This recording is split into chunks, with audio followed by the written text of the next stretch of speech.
शरद पवार यांच्या राष्ट्रवादीची शिवस्वराज्य यात्रा आज गडचिरोलीमध्ये असणार आहे।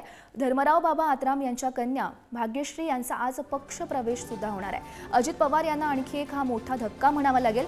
भाग्यश्री आत्राम शरद पवार यांच्या राष्ट्रवादीकडून निवडणूक लढवणार अशी माहिती मिळते। महत्त्वाची बातमी आपण सध्या पाहतोय।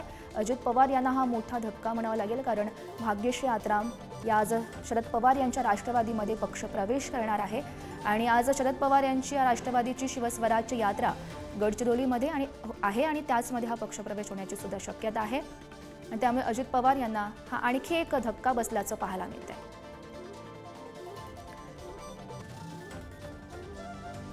तर या संदर्भात अधिकची माहिती देत आहेत आमचे प्रतिनिधी आशिष अग्रवाल सध्या आपल्यासोबत आहेत। आशिष, आपण पाहू शकतो अजित पवार यांना हा मोठा धक्का म्हणावा लागेल, कारण भाग्यश्री आत्राम आज शरद पवार यांच्या राष्ट्रवादीत पक्षप्रवेश करणार आहेत। नेमका कधी हा पक्षप्रवेश पार पडेल?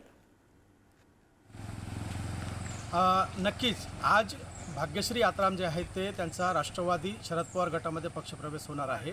मुख्य म्हणजे काही दिवसांपासून जे आहे ते भाग्यश्री आत्राम आणि त्यांचे पिता जे आहेत धर्मराव बाबा आत्राम यांच्यामध्ये एक अंतर्गत वाद दिसून येत होता। काही दिवसांपूर्वी गडचिरोली जिल्ह्यात जनसंवाद यात्रा होती, त्यामध्ये अजित पवारच्या उपस्थितीमध्ये धर्मराव बाबा आत्राम यांनी असं म्हटले होते की माझ्या मुलीला आणि जावयाला प्राणहिता नदीमध्ये फेकून द्या। तर हा वाद जो आहे आता शिगेला पोहोचलेला आहे आणि भाग्यश्री आत्राम जे आहे ते आज राष्ट्रवादी शरद पवार गटामध्ये प्रवेश करणार आहे। जयंत पाटील यांच्या उपस्थितीमध्ये हा पक्षप्रवेश होणार असल्याची माहिती आपल्याला प्राप्त झाली आहे। मुख्य म्हणजे भाग्यश्री आत्राम जे आहे ते जिल्हा परिषदचे अध्यक्षपद त्यांनी भूषवलेले आहे आणि जिल्हा परिषदमध्ये बांधकाम सभापतीसुद्धा होते ते। त्यांना एक राजकीय जाणसुद्धा आहे, म्हणून आता वडील आणि मुलगी यांच्यामध्ये समोरची विधानसभा निवडणूक बघायला मिळेल का, याकडे आता सर्वांचे लक्ष लागलेले आहे।